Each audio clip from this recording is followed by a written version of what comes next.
नमस्कार दोस्तों, welcome to सरकार स्टडी बेस। तो चलिए दोस्तों, इस लेक्चर में हम पढ़ने वाले हैं जो अगला टॉपिक है हमारा कृषि के अंतर्गत, और हमारा चल रहा है एमपीपीएससी मेंस के अंतर्गत पेपर 2 के अंतर्गत हमारा चल रहा है पार्ट बी। ठीक है, ये आपको पता होना चाहिए।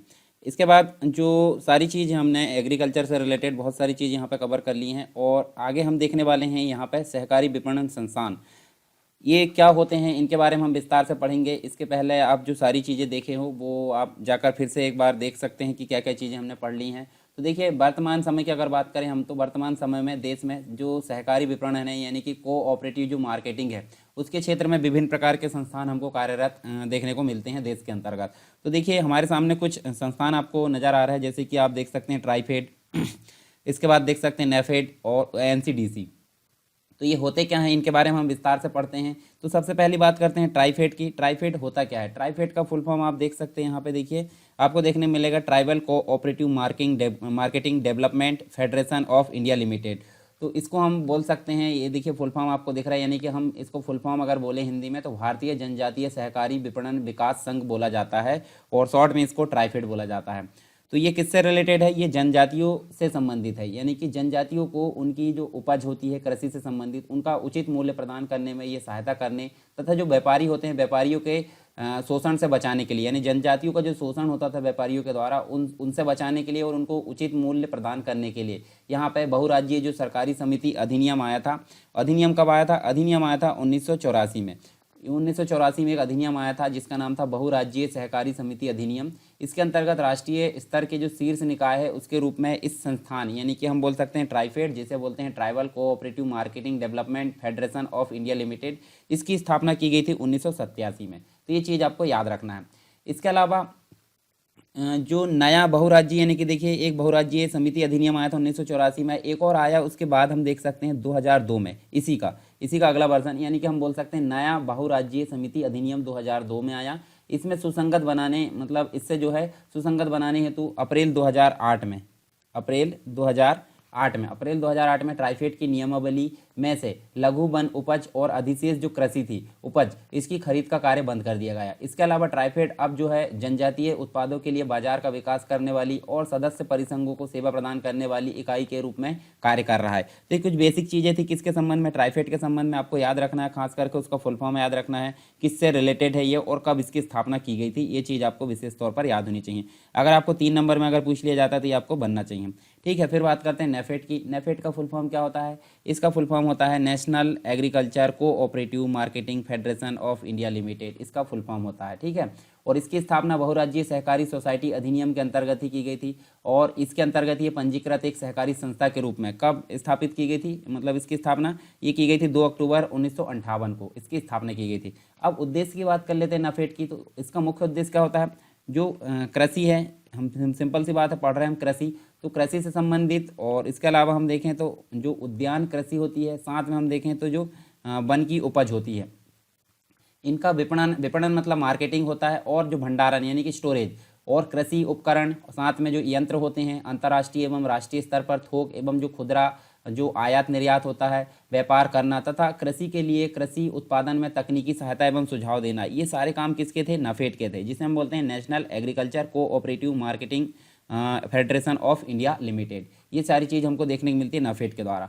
फिर अगला एक और संस्थान देखने को मिलता है सहकारी विपणन से संबंधित, तो इसका नाम क्या है? एनसीडीसी। एनसीडीसी का मतलब होता है नेशनल कोऑपरेटिव डेवलपमेंट कोऑपरेशन, ठीक है, कॉरपोरेशन, ठीक है, निगम जिसे हम बोलते हैं। तो ये देखिए, इसका हिंदी में अगर बोले हम तो राष्ट्रीय सहकारी विकास निगम इसको बोला जाता है हिंदी में, और इसकी स्थापना एक सांविधिक निकाय के रूप में की गई थी, और एक जो है कृषि एवं किसान कल्याण मंत्रालय जो है हमारा, इसके अधीन ये वर्क करती है। और 1963 में जो संसद है, संसद के द्वारा, यानी कि जो पार्लियामेंट है हमारी, संसद के द्वारा एक निर्मित एक अधिनियम से इसकी स्थापना की गई थी एनसीडीसी की, जिसे बोलते हैं नेशनल कोऑपरेटिव डेवलपमेंट कॉरपोरेशन।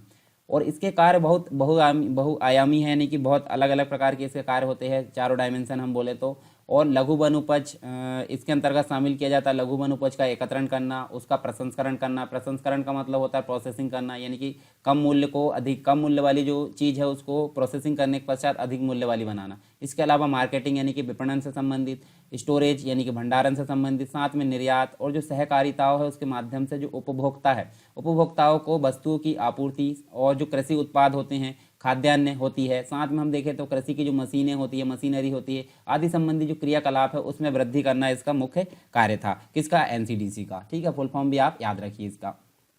तो ये बेसिक संस्थान हमने देखे। अब बात करते हैं नेक्स्ट, एक और चीज़ देखने को मिलती है हमको, प्रधानमंत्री कृषि सिंचाई योजना। प्रधानमंत्री कृषि सिंचाई योजना क्या है, इसके बारे में हम देखिए यहाँ पे जानते हैं विस्तार से।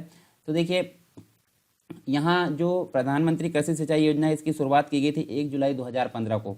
ठीक है, तो आपको देखने को मिलेगी, यानी कि 2014 में मोदी जी का कार्यकाल शुरू हुआ था प्रधानमंत्री के रूप में, उसके बाद ये देखने को मिलती है 1 जुलाई 2015 को, और इसी समय प्रारंभ हुई थी। इसके अंतर्गत पहले से जो चल रही सिंचाई योजना थी, जैसे कि अगर बात करें पहले से कौन कौन सी सिंचाई योजना चल रही थी, जैसे त्वरित सिंचाई लाभ कार्यक्रम चल रहा था, समन्वित वाटर सेट प्रबंधन कार्यक्रम चल रहा था, साथ में हम देखें तो खेत में जल प्रबंधन। इन जो तीन है, यानी कि जो विभिन्न प्रकार की जो योजनाएं थी, तीन प्रकार की योजनाएं आप याद रखिए। एक तो त्वरित सिंचाई योजना थी, साथ में हम देखें तो दूसरी कौन सी थी, दूसरी थी समन्वित जो सिंचाई योजना थी। ठीक है, उसके अलावा देखें तो एक और थी कौन सी, खेत में जल प्रबंधन।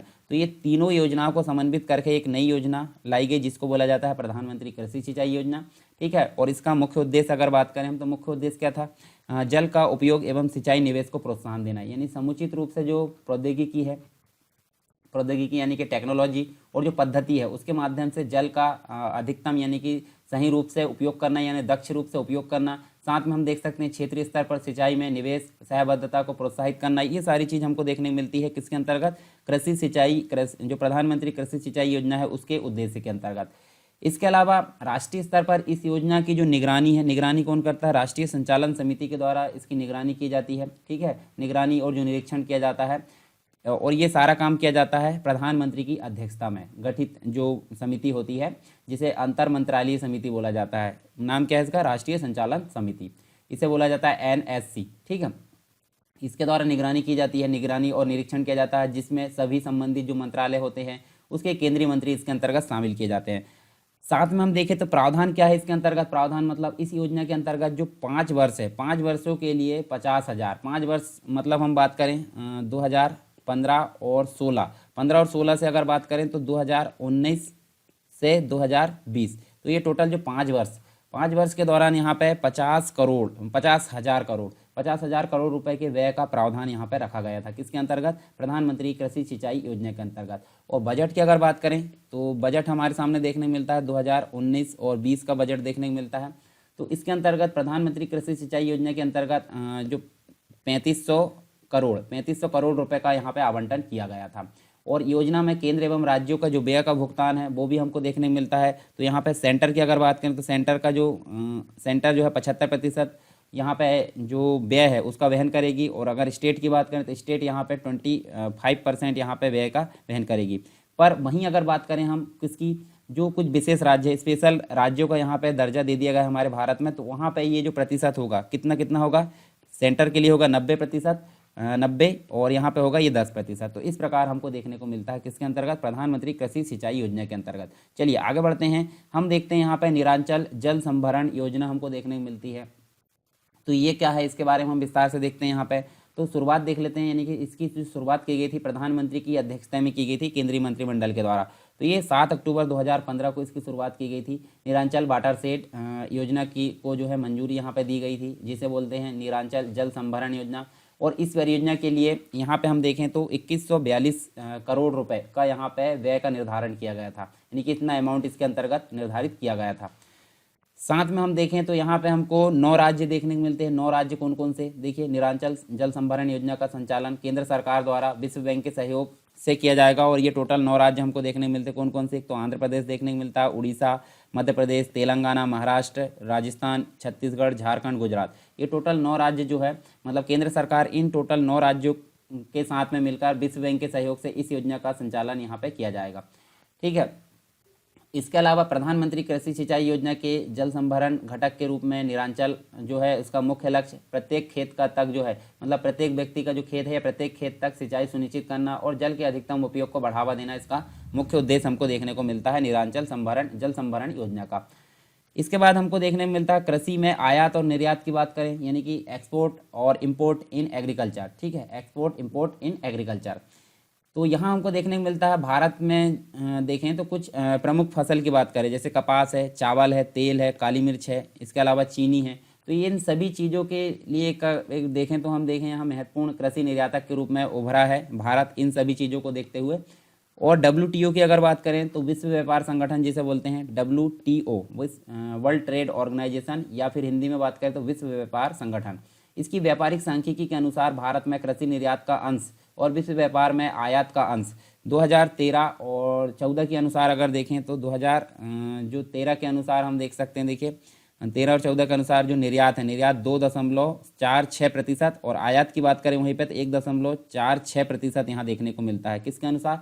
2013 और 14 के अनुसार, 2013-14 के अनुसार ये चीज़ हमने देखें, WTO की जो रिपोर्ट आई उसके अनुसार।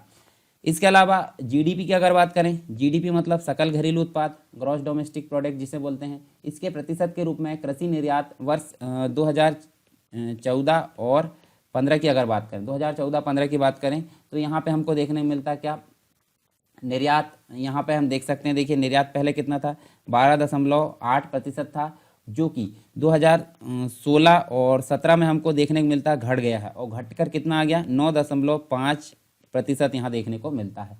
तो ये चीज़ हमने देखें कृषि में आयात और निर्यात से संबंधित कुछ बेसिक चीज़ें। अब बात करते हैं कुछ और संस्थान, मतलब कुछ और जो एक प्रकार से देखें तो प्राधिकरण या फिर जो अलग अलग चीज़ हमको देखने को मिलती है यहाँ पे, ठीक है। तो देखिए सबसे पहले बात करते हैं एपिडा, एग्री एक्सपोर्ट की बात करते हैं जॉन की, और एग्री पोर्टल की। तो सबसे पहले देखते हैं एपिडा। तो एपिडा है क्या? एपिडा का फुल फॉर्म क्या होता है वो मैं आपको बता देता हूँ। यहाँ देखिए आप, ए से हो गया एग्रीकल्चर, ठीक है, एग्रीकल्चरल एंड प्रोसेस्ड, ठीक है, प्रोसेस मतलब जो प्रोसेसिंग वाला, फूड डेवलपमेंट, ठीक है, authority, food development authority, agriculture and processed food development authority APEDA का फुल फॉर्म हो गया। और इसको हिंदी में बोलें तो कृषि एवं संवर्धित खाद्य उत्पाद निर्यात विकास प्राधिकरण। स्थापना हुई थी इसकी 1986 में, 1986 में इसकी स्थापना, यह अस्तित्व में आया था। और यह प्राधिकरण कृषि उत्पाद एवं जो हाइब्रिड किस्म के जो बीजे होते हैं, कृषि का जो उत्पाद होता है, ठीक है, और जो हाइब्रिड किस्म के जो बीज होते हैं, हाइब्रिड को हिंदी में क्या बोला जाता है, संकर किस्म के बीज। तो हाइब्रिड और कृषि जो मतलब जो प्राधिकरण है, कृषि उत्पाद और संकर जो बीज है उसके विकास तथा कृषि उत्पादों के निर्यात को प्रोत्साहन देता है। निर्यात द्वारा विदेशी मुद्रा की प्राप्ति, साथ में किसानों की अच्छी आय, इसके अलावा देखें तो ग्रामीण क्षेत्रों में रोजगार का सृजन, ये सारी चीज़ हमको देखने को मिलती है किसके अंतर्गत, एपिडा के द्वारा। एपिडा नए बाजार की खोज करने के साथ साथ निर्यातकों को विशेष सुविधा प्रदान करता है। और जो कृषि है, कृषि निर्यात क्षेत्रों के मामले में एपिडा केंद्र सरकार की एक शीर्ष एजेंसी है, ठीक है। तो याद रखिए आप, केंद्र सरकार की शीर्ष एजेंसी है। और यहाँ देखें हम तो नेक्स्ट एग्री एक्सपोर्ट जोन देखने को मिलता है, जिसे कृषि निर्यात क्षेत्र बोला जाता है। तो आयात निर्यात नीति आई थी एक, यानी कि एक्सपोर्ट इंपोर्ट एक नीति आई थी, पॉलिसी आई थी, कब आई थी, 2001 और 2002 में, 2001-2002 में के अंतर्गत कृषि निर्यात को प्रोत्साहन देने के लिए 7 राज्य, जो 7 राज्य थे, 7 राज्य में 8 नए कृषि निर्यात क्षेत्रों की स्थापना यहाँ की गई, 7 राज्यों में 8 नए कृषि निर्यात क्षेत्रों की स्थापना की गई। और अब तक भारत में 60 से अधिक कृषि निर्यात क्षेत्र यहाँ पे देखने को मिलते हैं। मतलब शुरुआत हुई थी 8 से और अब वर्तमान में हमको 60 से भी अधिक देखने को मिलते हैं। अब यहाँ बात करें तो देखिए उत्तराखंड की बात करें, भारत के अंतर्गत उत्तराखंड में बासमती चावल, मध्य प्रदेश में मसाले, ठीक है, मध्य प्रदेश में हमको मसाले देखने को मिलते हैं, पश्चिम बंगाल व तमिलनाडु में आम देखने को मिलता है, ठीक है, पश्चिम बंगाल में हरी सब्जी देखने को मिलती है ओनली। इसके अलावा महाराष्ट्र में प्याज देखने को मिलता है, झारखंड में सब्जी, इसके अलावा ओडिशा में अदरक व हल्दी के निर्यात क्षेत्र यहाँ स्थापित हुए। तो अलग अलग क्षेत्रों में यहाँ पे अलग अलग जो प्रकार की जो चीज़ें हैं उसके निर्यात क्षेत्र यहाँ स्थापित की गए। उत्तराखंड में बासमती चावल के लिए स्थापित किया जाने वाला निर्यात क्षेत्र अपनी तरह का देश का दूसरा है, अपनी तरह का देश का दूसरा, यानी कि पहला कौन सा था, पहला हम देखें तो पंजाब और दूसरा है उत्तराखंड। उत्तराखंड में बासमती चावल स्थापित होने वाला ये दूसरा है अपनी तरह का, पर पहला यहाँ पे पंजाब देखने को मिलता है। इसी के तहत अगर देखें तो मध्य प्रदेश में स्थापित किया जाने वाला जो बीज मसाला निर्यात क्षेत्र है वो अपनी किस्म का देश में पहला निर्यात क्षेत्र होगा, यानी कि इसके पहले मध्य प्रदेश से पहले कहीं भी हमको बीज मसाला जो है निर्यात क्षेत्र वो कहीं देखने को नहीं मिलता। और यह धनिया व मेथी के निर्यात पर केंद्रित होगा। इससे पूर्व अगर देखें तो प्याज, आलू व अदरक के लिए कृषि निर्यात क्षेत्र पहले ही मध्य प्रदेश में स्वीकृत किया जा चुका है। ये तो बात करें हमने एग्री एक्सपोर्ट जोन की। फिर बात करते हैं एग्री पोर्टल की। तो एग्री पोर्टल होता क्या है? देखिए सारी चीज़ हम जो पढ़ रहे हैं ना, ये चीज़ आपको पहल के रूप में देखने को मिलेगी, ठीक है। मतलब गवर्नमेंट के द्वारा कृषि में सुधार के लिए क्या क्या पहल की गई, ये सारी चीज़ आपको वहाँ पे आंसर में इनपुट करना है, तो आपका आंसर काफ़ी अच्छा वहाँ पे देखने को मिलेगा, ठीक है। तो यहाँ देखिए एग्री पोर्टल की अगर बात करें तो एग्री पोर्टल जो किसान होते हैं, किसान फार्मर्स जो होते हैं, उसमें जो कृषि प्रणाली होती है, किसानों की जो कृषि प्रणाली होती है, कृषि प्रणाली साथ में हम देखें तो हमको उर्वरक देखने को मिलता है, उर्वरकों की जो गुणवत्ता होती है, और साथ में हम देखें तो मृदा से संबंधित जो कार्ड होता है, स्वास्थ्य कार्ड जिसे बोलते हैं, इसके संबंध में सहायता करने तथा अन्य कृषि संबंधी जो जानकारी है उसको प्रदान करने के लिए वेब आधारित 3 जो एग्री पोर्टल है वो हम देख सकते हैं यहाँ पे 2015 यानी कि जुलाई 2015 में यहाँ पे शुरू किए गए थे। तो ये बेसिक चीज़ है, कृषि में सुधार के लिए एग्री पोर्टल यहाँ पे शुरुआत की गई थी। इसके बाद हम देखें तो हमको बहुत सारे जो भारत में कृषि निर्यात क्षेत्र देखने को मिलते हैं, तो उनकी मैं पूरी लिस्ट आपको वहाँ पे दे दूंगा, ठीक है, टेलीग्राम में प्रोवाइड कर दूंगा, या फिर आप देख सकते हैं यहीं पे मैं आने वाले जो वीडियो वहाँ पे बता दूंगा, तो आप उसको जाकर पढ़ सकते हैं। यानी कि जो राज्य है, राज्य उनमें अलग अलग प्रकार के जो कृषि उत्पाद है उनके क्या मतलब राज्य जो है कृषि के निर्यात क्षेत्र है वो कहाँ कहाँ है, तो वो सारी चीज़ हमको यहाँ पे देखने को मिलेगी इस लिस्ट में। तो ये मैं सारी लिस्ट आपको टेलीग्राम में प्रोवाइड कर दूंगा, ठीक है, अभी मतलब लेक्चर आने के कुछ देर पश्चात। तो हम यहाँ देख लेते हैं, देखिए हमको यहाँ पे कुछ क्षेत्र देखने को मिलते हैं, यानी कि देखिए संस्थान के रूप में, संस्थान कौन से, कृषि से संबंधित, यानी भारत में कृषि के रिसर्च या शोध से संबंधित संस्थान हमको देखने को मिलते हैं। जैसे हम देखें यहाँ पे सबसे पहला देखने को मिलता है श्रीनगर में, तो यहाँ देखिए आप ध्यान दीजिए मैप में, श्रीनगर, श्रीनगर में हमको देखने को मिलता है देखिए केंद्रीय शीतोष्ण बागवानी संस्थान देखने को मिलता है। इसके अलावा शिमला, आप श्रीनगर कहाँ, जम्मू कश्मीर में, ठीक है, और शिमला अगर देखें तो शिमला आपको हिमाचल प्रदेश में देखने को मिलता है, और यहाँ केंद्रीय आलू अनुसंधान संस्थान देखने को मिलता है। साथ में हम देखें देखिए गाजियाबाद, और गाजियाबाद कहाँ देखने को मिलता है, गाजियाबाद की अगर बात करें तो यूपी में देखने को मिलता है। और यहाँ पे क्या देखने को मिलता है हमको गाजियाबाद में, राष्ट्रीय जैव उर्वरक विकास केंद्र देखने को मिलता है। फिर साथ ही उत्तर प्रदेश में लखनऊ और कानपुर भी है, तो कानपुर में क्या देखने को मिलता है, केंद्रीय दलहन अनुसंधान संस्थान मिलता है, और लखनऊ में 2 मिलते हैं, कौन कौन से, केंद्रीय औषधीय एवं सुगंधित पौधों का अनुसंधान संस्थान, साथ में केंद्रीय गन्ना अनुसंधान संस्थान। इसी के अलावा अगर देखें तो हमको उत्तर प्रदेश में ही झांसी के अंतर्गत रानी लक्ष्मीबाई कृषि विश्वविद्यालय भी देखने को मिलता है कृषि से संबंधित। कोलकाता जो कि पश्चिम बंगाल में, यहाँ पे आपको केंद्रीय पटसन व संबंधित रेशे अनुसंधान संस्थान देखने को मिलता है। कटक जो कि उड़ीसा में देखने को मिलता है, राष्ट्रीय चावल अनुसंधान देखने को मिलता है। साथ में हैदराबाद, हैदराबाद यानी कि आपको देखने को मिलेगा तेलंगाना, और तेलंगाना में क्या देखने को मिलता है, केंद्रीय शुष्क कृषि अनुसंधान संस्थान देखने को मिलता है। राजमुंद्री, राजमुंद्री आपको कहाँ देखने को मिलेगा, आंध्र प्रदेश में, और ये देखने को मिलेगा केंद्रीय तंबाकू अनुसंधान संस्थान। साथ ही आप देख सकते हैं तमिलनाडु कोयम्बटूर में देखने को मिलता है भारतीय गन्ना प्रजनन संस्थान। केरल में देखें कोच्चि में, तो यहाँ देख सकते हैं केंद्रीय समुद्री मत्स्यन अनुसंधान संस्थान। जैसे कि आपको पता है 9 तटीय राज्य है, तो यहाँ पे मछली से संबंधित जो संस्थान है वो देखने को मिलता है। फिर केंद्र शासित प्रदेश जो अंडमान निकोबार है, वहाँ पे आप देख सकते हैं पोर्ट ब्लेयर में केंद्रीय कृषि अनुसंधान संस्थान देखने को मिलता है। इसके अलावा महाराष्ट्र में देखिए नागपुर में, तो यहाँ देखिए केंद्रीय सूती वस्त्र अनुसंधान संस्थान देखने को मिलता है। जैसे कि आपको पता है यहाँ पे कपास की अधिक मात्रा देखने को मिलती है। फिर गुजरात में आनंद नाम की जगह में राष्ट्रीय दुग्ध विकास बोर्ड देखने को मिलता है। यहाँ आप देख सकते हैं देखिए जो दुग्ध क्रांति आई थी उससे संबंधित ये देखने को मिलता है। फिर हम देखें तो यहाँ देख सकते हैं राजस्थान के अंतर्गत जोधपुर है, यहाँ टिड्डी चेतावनी केंद्र देखने को मिलता है। जैसे कि आपको पता है इधर से टिड्डियों का आक्रमण काफ़ी अधिक देखने को मिलता है, तो यहाँ अनुसंधान उससे संबंधित है, कृषि में मतलब फसलों को बचाव से संबंधित। फिर अंबिका नगर की अगर बात करें यहाँ राजस्थान में ही, तो केंद्रीय भेड़ व बेल अनुसंधान संस्थान यहाँ देखने को मिलता है। जयपुर जो कि राजस्थान में ही है, चौधरी चरण सिंह राष्ट्रीय कृषि विपणन संस्थान देखने को मिलता है। फिर आप देखें हरियाणा, जहाँ पे देख सकते हैं देखिए यहाँ पे हिसार और करनाल में देखने मिले। करनाल तो आपको पता होगा, देखिए यहाँ पे आपको भारतीय डेयरी अनुसंधान, और हिसार में आपको केंद्रीय भैंस अनुसंधान देखने को मिलता है। फिर पंजाब की बात करें तो यहाँ जालंधर में पशु स्वास्थ्य संस्थान देखने को मिलता है। तो ये कुछ इंपॉर्टेंट हमारे भारत के कृषि से संबंधित शोध संस्थान थे, जो कि आपको 2-3 बार यहाँ पे मैप में देखना है, ताकि आपके दिमाग में एक बार पिक्चर इसकी क्रिएट हो जाए। ठीक है, तो आप ध्यान दीजिए इस चीज़ को। इसके अलावा मैं यहाँ आपको एक टेबल दिखाता हूँ। टेबल में देखिए आपको क्या क्या चीज़ें देखने को मिलती है। टेबल में आपको देखने को मिलता है शीर्ष जो 10 कृषि आयात है उसके घटते क्रम देखने को मिलेंगे यहाँ पे, और शीर्ष 10 कृषि निर्यात जो कि घटते क्रम में देखने को मिलेंगे। घटते क्रम मतलब देखिए सबसे कम वाला मतलब सबसे ज़्यादा वाला, ठीक है, फिर उसके बाद कम कम कम यहाँ तक कम होंगे। घटते क्रम मतलब बड़ी वैल्यू पहले और फिर छोटी वैल्यू आती है, और बढ़ते क्रम यानी कि छोटी वैल्यू से बड़ी वैल्यू तरफ। तो यहाँ देखिए सबसे अधिक जो आयात है वो खाद्य वनस्पति तेल, ठीक है, और उसके बाद देखिए काजू मसाले। इसके अलावा हम देखें तो देखिए मादक पेय, साथ में हम अच्छा ये नंबर आप देख लीजिए, पहले है खाद्य वनस्पति तेल, फिर है ताजे फल, फिर है काजू, फिर दाल है, फिर मसाले है, फिर प्राकृतिक रबर है, फिर मादक पेय है, फिर कच्चा कपास है, उसके बाद चीनी है और प्रसंस्कृत उत्पाद है। और यहाँ निर्यात की अगर बात करें तो जो घटते क्रम में निर्यात देखें तो समुद्री उत्पाद सबसे अधिक निर्यात की जाती है, फिर उसके बाद बासमती चावल, फिर भैंस का मांस, मसाले, चावल, बासमती के अतिरिक्त बासमती निर्यात नहीं किया जाता, कपास जो कच्चा कपास है, चीनी है, खाद्य तेल है, अरंडी का तेल है और चाय है। ये सारी चीज़ हमको यहाँ पे देखने को मिलता है, किससे संबंधित, ये निर्यात से संबंधित देखने को मिलता है। तो हम देखिए यहाँ पे देख लेते हैं हमने क्या क्या चीज़ें एक बार जो है पढ़े हैं, वो सारी चीज़ हम यहाँ पे देख लेते हैं ताकि हमारे दिमाग में फिर से एक पिक्चर क्रिएट हो जाए। फिर आने वाले जो टॉपिक है इसके बाद वाले वो हम नेक्स्ट क्लास में देखेंगे। तो देखिए हमने पहले देखे हैं सहकारी विपणन संस्थान, जिसके अंतर्गत हमने ट्राइफेड के बारे में बात करी। ट्राइफेड यानी कि tribal cooperative marketing development federation of India limited, जो कि जनजातियों से रिलेटेड था। 1987 में इसकी स्थापना की गई। नाफेड की अगर बात करें तो national agriculture cooperative marketing federation of India limited, जिसकी स्थापना यहाँ देखें तो हम देख सकते हैं 2 अक्टूबर 1958 को की गई। फिर एनसीडीसी है, जिसे बोलते हैं नेशनल कोऑपरेटिव डेवलपमेंट कॉरपोरेशन, जिसे 1963 में गठित किया गया।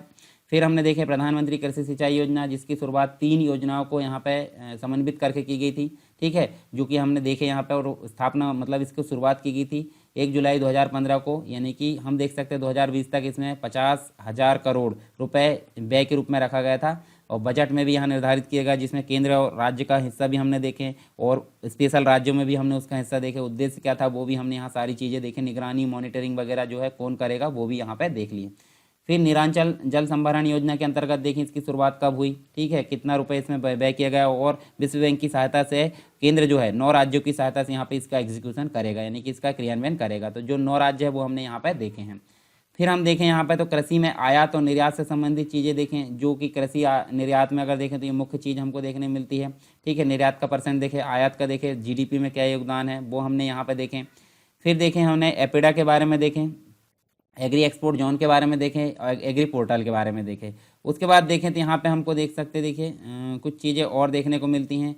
जो संस्थान हमने देखे हैं, विभिन्न प्रकार के शोध संस्थान कृषि से संबंधित भारत में, तो विभिन्न राज्यों में कौन कौन से संस्थान है वो सारी चीज़ हमने यहाँ पे देखे। इसके बाद हम देख सकते हैं यहाँ पे हमने कुछ शीर्ष 10 जो कृषिगत आयात है, जो कि घटते क्रम में आपको देखने को मिलती है इस प्रकार, ठीक है। और शीर्ष 10 जो है कृषिगत निर्यात देखें, जो कि घटते क्रम में आपको इस प्रकार देखने को मिलती। तो ये सारी चीज़ हमको यहाँ देखने को मिली। और अगर अभी तक ने आपने टेलीग्राम चैनल और जो ग्रुप है वो ज्वाइन नहीं किया तो आप ज्वाइन कर सकते हैं, ठीक है। इसकी लिंक आपको डिस्क्रिप्शन बॉक्स में मिल जाएगी सभी चीज़ों की। एक तो टेलीग्राम चैनल की, जहाँ पे आपको विभिन्न प्रकार के स्टडी मटेरियल देखने को मिलता है। एक चर्चा परिचर्चा का ग्रुप है, जहाँ आप कुछ भी क्वेश्चन पूछे तो वहाँ उसका आंसर दिया जाता है।